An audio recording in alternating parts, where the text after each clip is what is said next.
How to place your first bet on Betika app. I'm gonna guide you through the process on how to do it. Let's get started. First of all, on your phone, if you have the Betika app installed, you can head over and launch the app on your phone. If you don't have the app, you can head over to your web browser. On your browser, navigate to the betika.com website. After you're in the website, you will see this kind of web interface. Once you are here, you can log into your account first. If you don't have any account, you can register for a new account. After you are logged in order to place your first bet on Betika app, head over to the game where you want to place the bet on. You can navigate to that game, whether it be soccer, crash games, casino games, jackpots. For example, I'll put the bet on the football game. Let's say if I want to place a bet on this Chelsea's game, I'll simply tap on this. It'll give me the list of odds that I can place bet on. You can go through it. There are different categories where you can place the bet on. You can put the bet on who wins, who will score in the first half, how many goals will they score.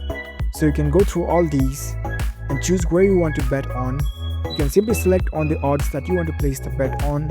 After that, you can continue along with the process. So that's it. That's how you can easily place your first bet on Betika app. If you found this video helpful, don't forget to give this video a thumbs up and subscribe to our channel for more tech tips. Thank you for watching.